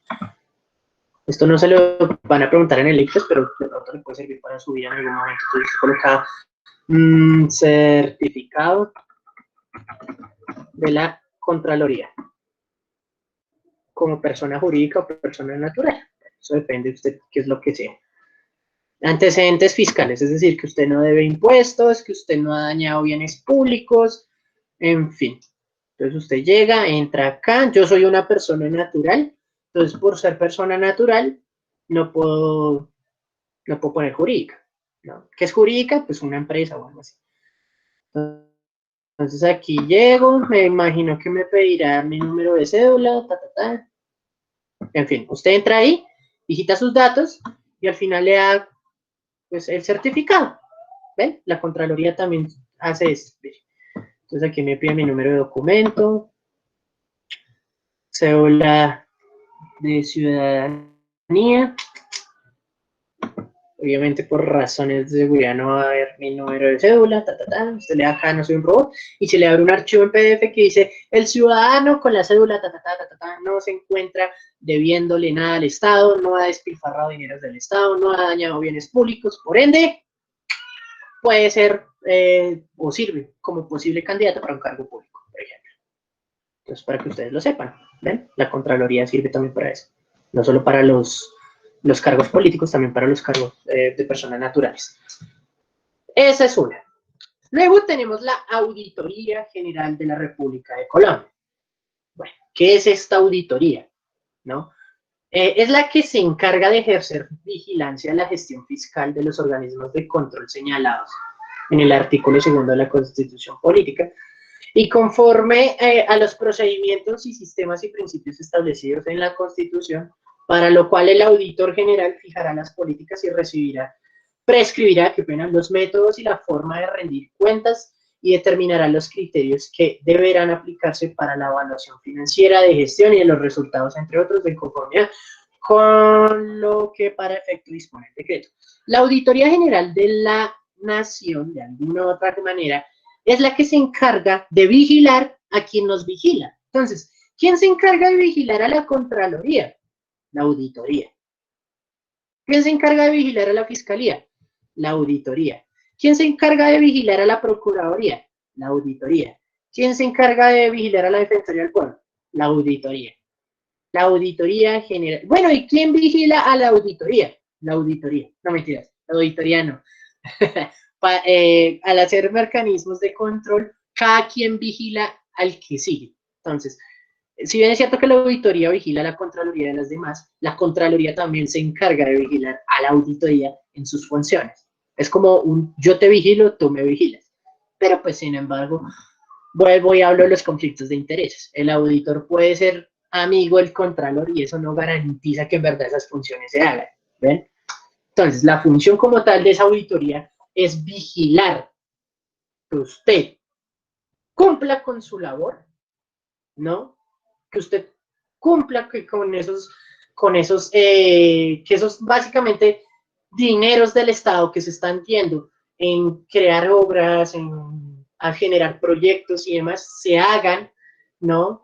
Y que esos proyectos que hacen las demás instituciones como la Contraloría, la Procuraduría, más, de verdad, pues tengan un cumplimiento, un impacto. Entonces, ellos son los que se encargan de hacer eso, que sean eficaces esos proyectos, que la economía de esos proyectos sea verídica, que si usted pidió 1.500 para 1.500 de pan, pues que esos 1.500 sean para 1.500 de pan, y no que sean 1.500, 750 en pan rollo y 750 en salchichón. No, tiene que ser completo. Y que haya equidad. Eso es lo que busca la Auditoría General de la Nación. ¿Listo? El Ministerio Público. Bueno, el Ministerio Público está amparado por el artículo 119 de la Constitución Política de Colombia, que dice lo siguiente. El Ministerio Público será ejercido por el Procurador General de la Nación y por el Defensor del Pueblo, por los procuradores delegados y los agentes del Ministerio Público ante las autoridades jurisdiccionales, por los personeros municipales. El Ministerio Público le corresponde como tal la guarda y promoción de los derechos humanos, la protección del interés público y la vigilancia de la conducta oficial de quienes desempeñan funciones públicas. ¿Listo? Entonces, fíjense que este ya tiene un cargo más, por decirlo así, más ético en cuanto a las funciones de un servidor público, independientemente de la rama que sea, inclusive hasta el mismo Ministerio Público, ¿no? Entonces, como está en cabeza del Procurador General, uno podría decir que el Ministro Público de Colombia es el Procurador General, ¿no? Pero ¿de qué se encarga la Procuraduría? Sencillo, la Procuraduría se encarga de vigilar el cumplimiento de la Constitución, las leyes y las decisiones judiciales y los actos administrativos. ¿Eso qué quiere decir? Es que mire, aquí ustedes se van a dar cuenta, mire, la Corte demandó y casi que hizo obligatorio que el ministro de Defensa, Carlos Holmes Trujillo, saliera ante la prensa y ante la nación a pedir excusas por los comportamientos de la fuerza pública en los desmanes del mes de septiembre. Este man no quiso. Este man no quiso. Tuvo que ser el Senado quien lo citara a moción de censura para obligarlo a que diera un perdón público. Y aún así hay que ver si la Procuraduría General de la Nación le imputó cargos o si le está generando investigación. ¿Por qué? Porque si se supone que el que pidiera disculpas fue una decisión judicial de la Corte y este tipo al desacatarla incumplió con dicha decisión, la Procuraduría está en todo su derecho de sancionarlo. ¿Cómo? Quitándole el puesto o, bueno, que pague no sé cuántos millones, en fin. Puede ser sanción económica o sanción, eso se conoce como sanción ejemplarizante, que son sanciones en cuales usted tiene que pedir disculpas, agachar la cabeza o simplemente dejar su cargo o declararse inhabilitado para ciertas funciones de su cargo. Pero pues, bueno, como No sé si alguien sepa cómo se llama esta papita criolla. El doctor Fernando Carrillo. Pues bueno, como lo pueden ver, es coaliado el gobierno Duque, entonces pues, no creo que le haya dicho nada al ministro. Pero bueno, en fin. El procurador como tal, o la procuraduría como tal, tiene que proteger los derechos humanos y asegurar su efectividad con el auxilio del defensor del pueblo. ¿Adivinen quién escoge el defensor del pueblo? Sí, sí señores, el presidente. Entonces pues, ¿no se les hace nada raro que haya mucha violación de derechos humanos en esta presidencia? Pues, ¿cómo no? Si es que el amigo de mi amigo resulta ser también mi amigo. Entonces, pues, bueno. Defender los intereses de la sociedad, defender los intereses colectivos, en especial el ambiente. Se nota que los está defendiendo muy bien, ¿no? No en vano la alcaldía de Bogotá sí recibió a la minga y la presidencia no. Irónico. Ejercer la vigilancia superior de la conducta oficial de quienes desempeñan funciones públicas, inclusive los de elección popular. Ejercer preferentemente poder disciplinario, adelantar las investigaciones correspondientes e imponer sanciones respectivas conforme a la ley. Entonces, es el que se encarga de controlar, pues, qué hacen los funcionarios públicos, ¿no? Procura, como su nombre lo indica, tener un control sobre sus acciones. Ya esta vez no de carácter tan económico, sino ya de un carácter un poco más ético y cómo proceden o actúan. Por ejemplo, cuando estuvo Alejandro Ordóñez en la Procuraduría, este tipo levantó cargos e inhabilitó políticamente a Gustavo Petro por el problema de las basuras, ¿no? Este ser un mecanismo, bueno, el procurador, al ser parte de un organismo de control que no está adscrito a ninguna rama política, a ninguna rama pública, qué pena, para poder apelar la decisión, el hoy senador Gustavo Petro tuvo que apelar la decisión ante una corte internacional, ante una instancia internacional, hablando de que se le estaban violando los derechos y demás. Bueno, esa corte, al ser suprema, obligó a la Procuraduría a retirar ciertos cargos y demás, y en fin, por eso es que el tipo está hoy en día ocupando un cargo público y no está sancionado como lo había hecho Ordóñez, que lo había sancionado de por vida. Básicamente se le conoce como que le había dado la muerte política. ¿Qué significa la muerte política? Que usted queda inhabilitado para ejercer cargos públicos durante toda su vida. Eso puede pasar aunque ustedes no lo crean. ¿Listo? Bueno. Aquí entonces tenemos cuáles son las funciones de dicho procurador. Este es el procurador actual, Fernando Carrillo Flores. Bueno, estas son como las principales, ¿no? Representar a la Procuraduría ante las autoridades del poder público y los particulares. Formular políticas generales y criterios de intervención del Ministerio Público en materia de control disciplinario, vigilancia superior, qué pena, con fines de preventivos, actuación ante las autoridades administrativas y judiciales y centros de conciliación y promoción y protección de la defensa de los derechos humanos. ¿Listo? Expedir en ejercicio de la suprema dirección del Ministerio Público los actos administrativos, órdenes y directrices necesarios para señalar las políticas generales y criterios orientadores de actuación de la Defensoría del Pueblo en la promoción, ejercicio y divulgación de los derechos humanos. Entonces, este personaje también se encarga, ¿no?, de trabajar de la mano con el defensor del pueblo para garantizar, pues, los derechos. Rendir anualmente informes de su gestión al Congreso de la República. Entonces, este señor año tras año tiene que pararse ya en el Congreso a hablar sobre qué ha hecho la Procuraduría para, pues, defender los derechos humanos.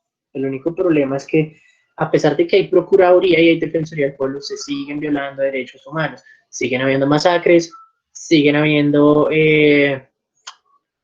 digámoslo así, asesinatos a líderes sociales, siguen habiendo abusos de las Fuerzas Armadas. Parece ser que, ni siendo un organismo de control, genera el suficiente control para las otras ramas del poder público, como es la judicial y como lo es la legislativa y la ejecutiva. ¿Listo? Entonces, esta es la Procuraduría General de la Nación. Bien. Hasta ahí, ¿hay alguna pregunta, alguna duda? Miramos.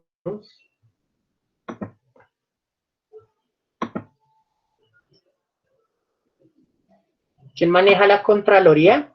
¿Me preguntas por el nombre del Contralor o el cargo en sí? Porque pues el cargo en sí es el Contralor.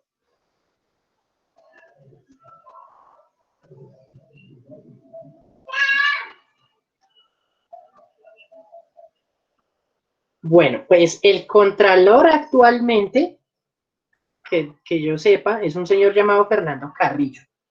No sé si ustedes lo hayan visto. Ese tipo creo que ocupó el cargo desde agosto, o sea, es nuevo. Mírenlo acá.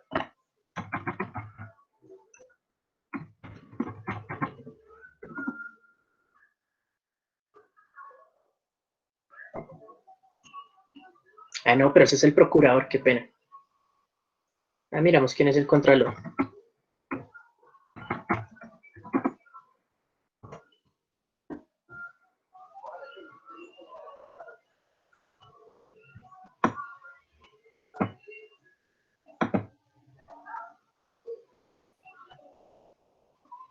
Carlos Felipe Córdoba. Venga, miramos quién es, porque ni siquiera yo lo conozco.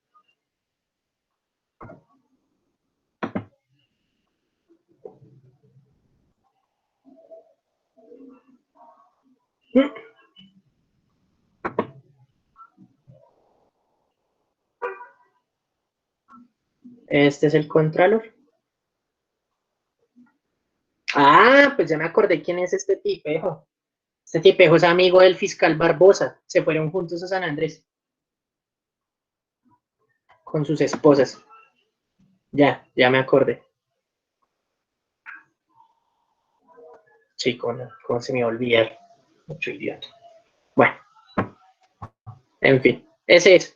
Esa es otra papita criolla de este gobierno. Pero bueno, listo.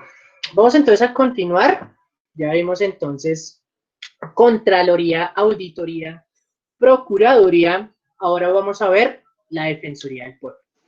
¿Listo? Entonces, la Defensoría del Pueblo es la institución del Estado colombiano responsable de impulsar la efectividad de los derechos humanos de los habitantes del territorio nacional y de los colombianos en el exterior, en el marco del Estado social de derecho democrático, participativo y pluralista mediante las siguientes acciones integradas. Entonces, a la Defensoría del Pueblo le corresponde diseñar y adoptar con el Procurador General de la Nación las políticas de promoción y divulgación de los derechos humanos en el país, en el orden tutelario y en el orden a tutelarlos y defenderlos. Dirigir y coordinar las labores de las diferentes dependencias que conforman la Defensoría del Pueblo, hacer las recomendaciones y observaciones a las autoridades y a los particulares en caso de amenaza o violación de los derechos humanos para velar por su promoción y ejercicio. El defensor podrá hacer públicas tales recomendaciones, informar al Congreso sobre las respuestas recibidas y realizar diagnósticos sobre la... Coronavirus.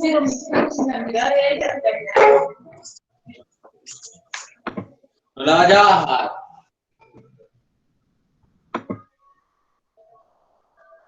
¡Hue puta, qué susto!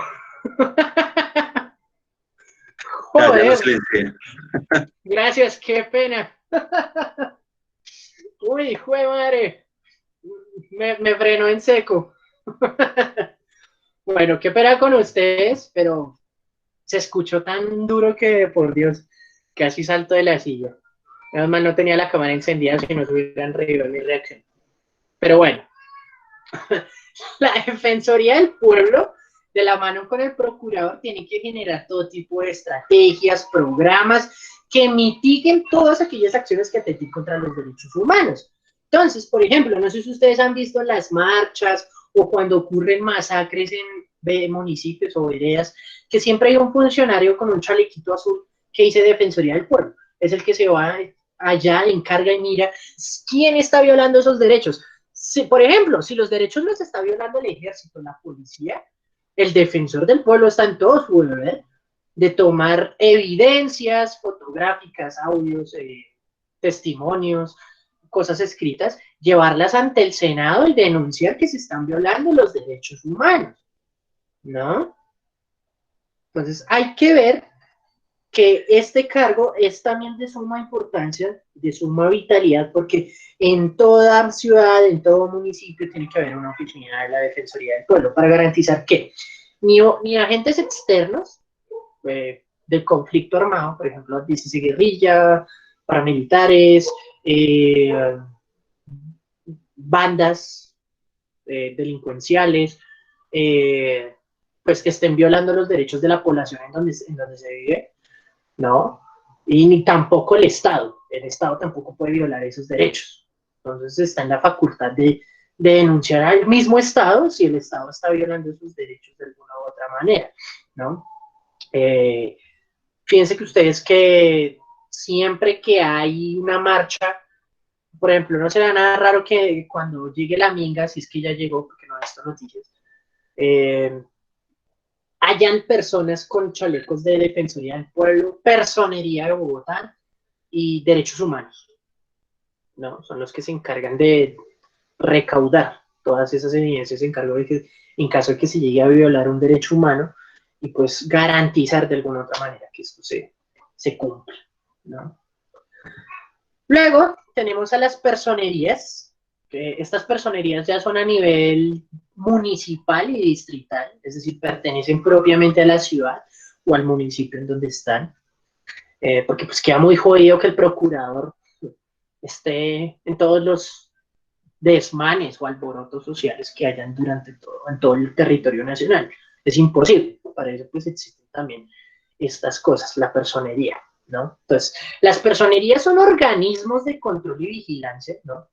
De sus respectivas entidades territoriales, que ejercen una función del Ministerio Público y que están encargadas de la defensa, protección y promoción de los derechos humanos en su jurisdicción, es decir, en su territorio, así como de ejercer el control disciplinario en el municipio o la ciudad, la guarda del interés público y los principios del Estado Social de Derecho y la promoción del control social de la gestión pública. Es decir, se encarga de velar que no se violen los derechos. Por ejemplo, que si al alcalde se le dio por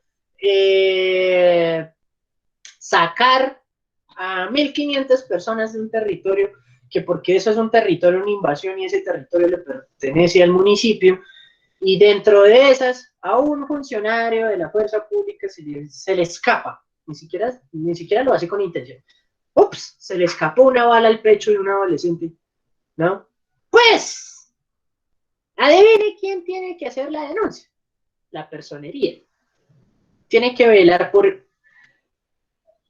que no se le violen los derechos a esas personas.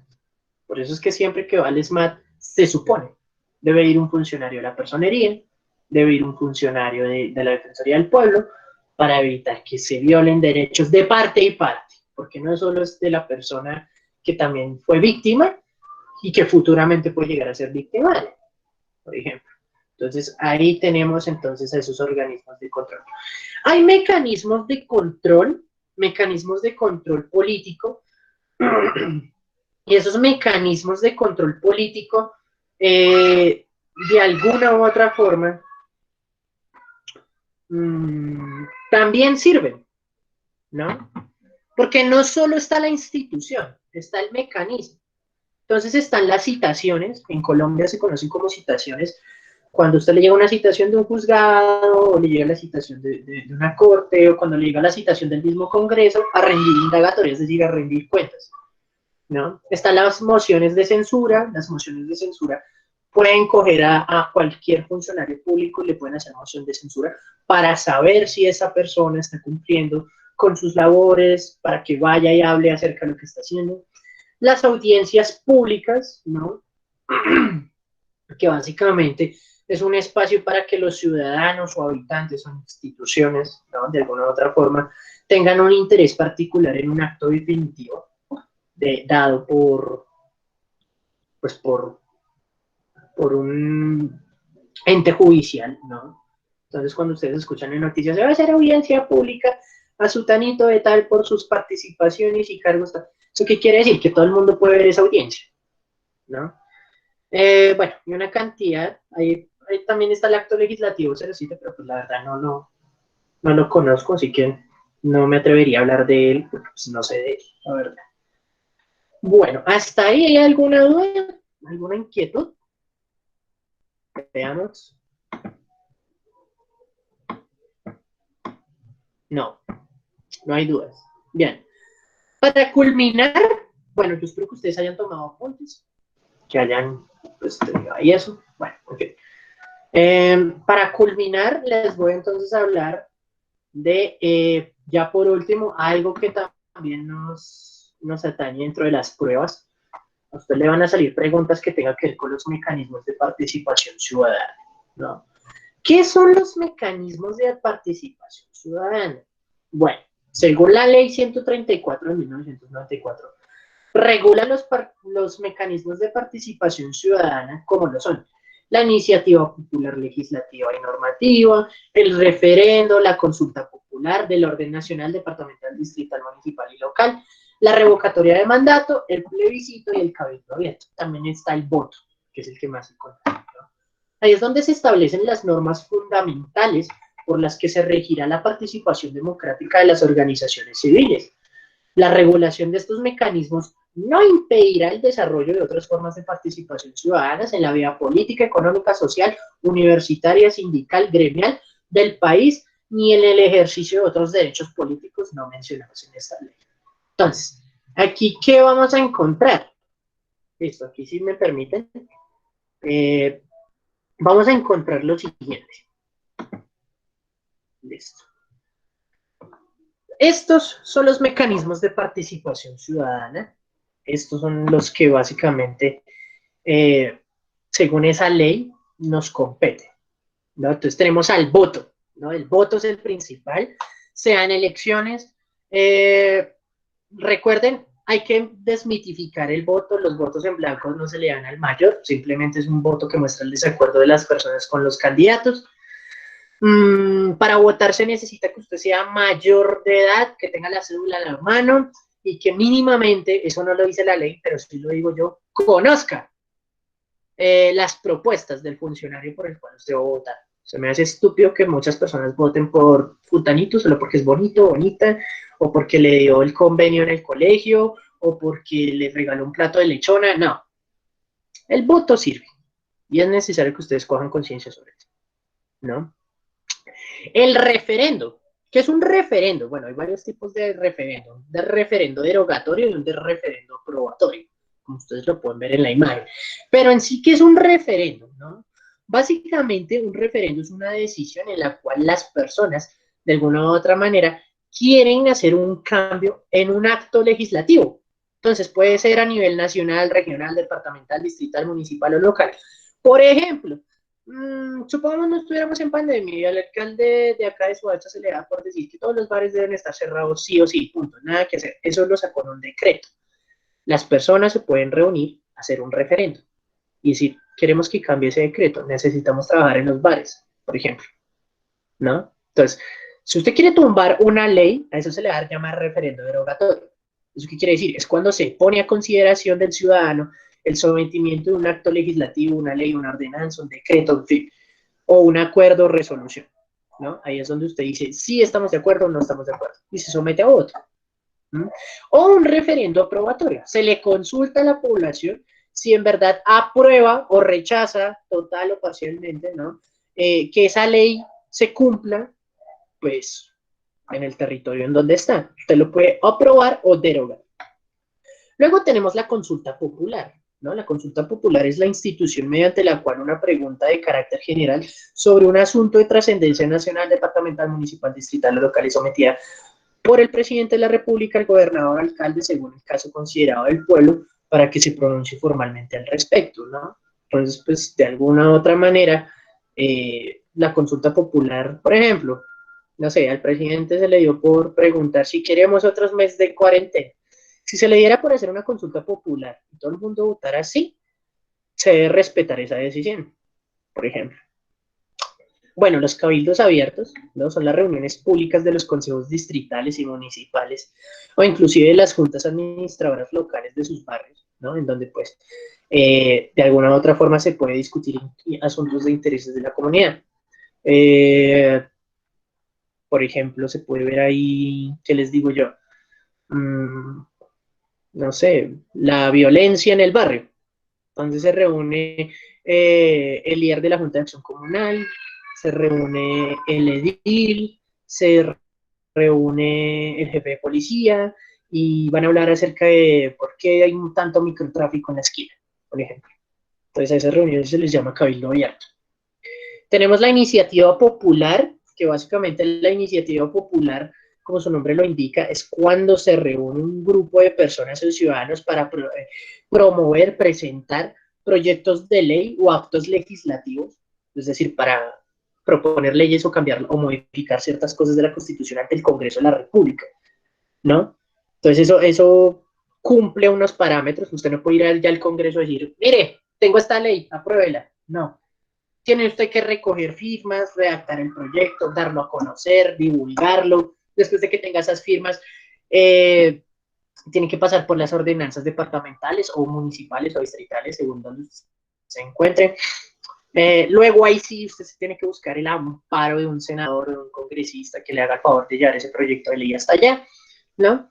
Y pues al final, si pasa todos los debates que yo les había dicho, pasa a sanción presidencial y se cumple. Y si no, pues hasta ahí quedó. Le toca volver a impulsar el proyecto desde cero. Eso puede tardar años, pero pues es un mecanismo de participación. Por último, tenemos la revocatoria del mandato, que es un derecho político por el medio del cual los ciudadanos dan por terminado el mandato de una persona, dícese un gobernador o alcalde.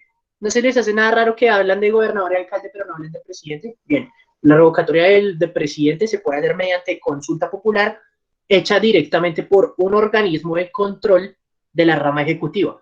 ¿Quién controla al ejecutivo? El legislativo. Por ende, Roy Barreras, si han visto noticias, es el impulsador de esa revocatoria de mandato presidencial. No lo es ni la Minga, no lo es ni la población de Soacha, no lo es ni la población de las localidades de Bogotá, no, es un senador. ¿Listo? Para que lo tengan presente. Y por último tenemos el plebiscito, ¿no? Que el plebiscito es un pronunciamiento del pueblo convocado por el presidente de la República a apoyar o rechazar una decisión. Básicamente, en Colombia han habido dos plebiscitos a través de la historia. Primero el de 1957 con lo del Frente Nacional, hecho por Gustavo Rojas Pinilla, y el segundo el del 2016, cuando se hablaron de los acuerdos de paz. ¿Listo? Para que entonces lo tengan presente. Bien. Luego de eso, no sé si alguien tenga alguna otra duda con respecto a los mecanismos de participación ciudadana. Venga, entonces vamos a revisar el chat. De pronto hay alguna duda.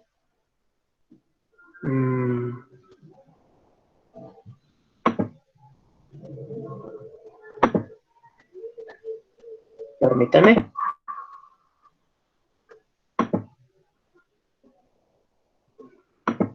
No, al parecer no hay dudas. No hay dudas. Bueno. A continuación también les voy a presentar una infografía. Todo esto lo voy a subir al grupo, así que no se preocupen.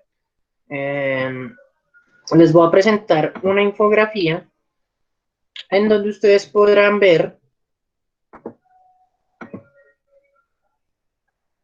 Listo.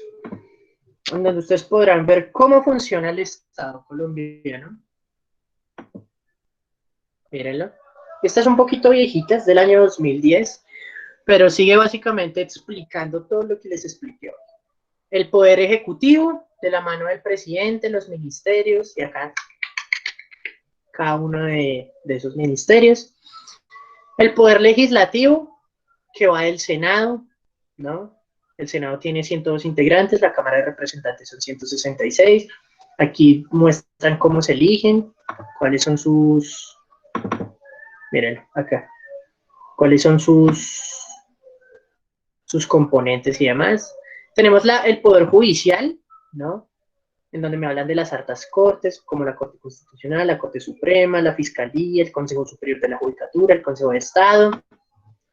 Tenemos organismos de control, que fueron los que yo les hablé, la Contraloría, la Procuraduría, la Defensoría del Pueblo.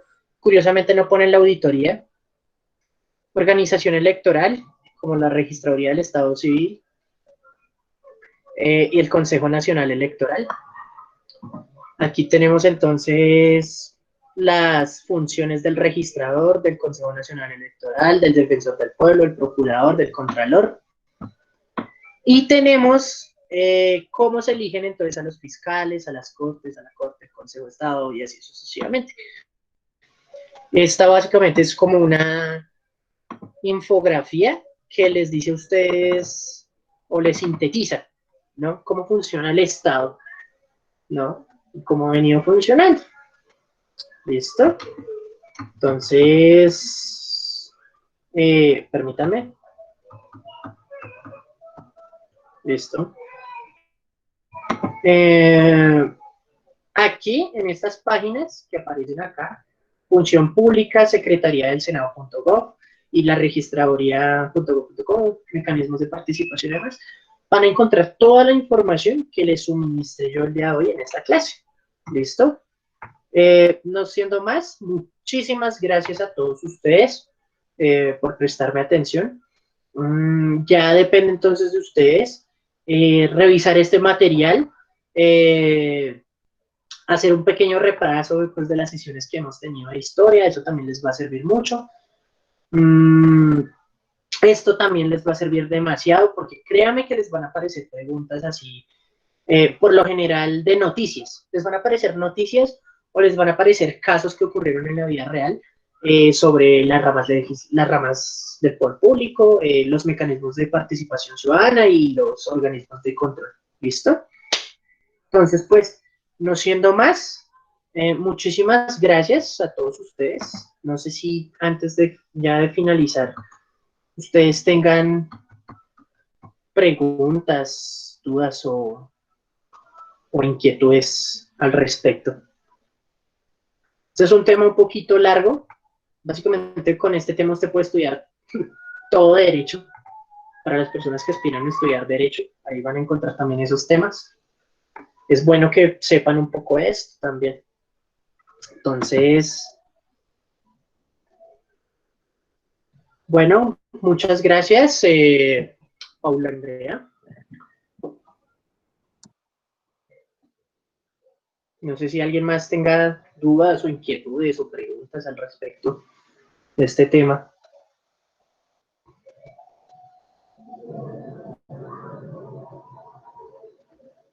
Vale, ¿no? Muchísimas gracias a ustedes. Espero que pues Muchas gracias, profe, por todo el año en general.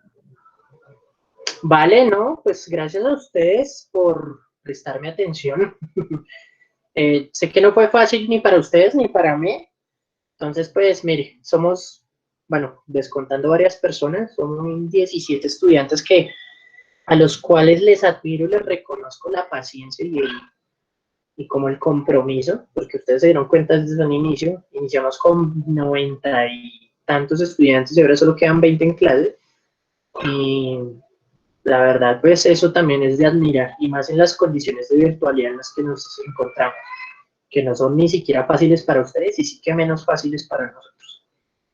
Entonces, de verdad, espero que hayan aprendido. Cualquier duda o inquietud que ustedes tengan, porque independientemente de que no tengamos más sesiones, ustedes pueden consultar. Ya saben, creo que muchos de ustedes tienen los datos, pueden escribirme pues a la página o al grupo. Yo con mucho gusto les podré solucionar sus dudas o inquietudes con respecto al tema de sociales. Bueno, si también tienen con respecto a lectura crítica y filosofía, pues también, porque pues esa también es parte de mi área. Aunque pues no olviden que también para eso tienen al profe Miguel y al profe Mar, ¿no? Entonces a todos ustedes, muchas gracias. En unos instantes subiré todo el material que usé el día de hoy para que ustedes lo puedan usar, lo puedan consultar en cualquier momento, lo tengan ahí a la mano y ya. ¿Listo? ¿Listo, David? Vale, muchas gracias, Camilo. Usted les comentó al principio que les iba a dejar un cuestionario, un link de un cuestionario. Sí, no, también lo voy a subir con el material. Ok, listo. Entonces, muchachos, les agradezco mucho por la asistencia del día de hoy. Cuídense mucho, les deseamos un feliz inicio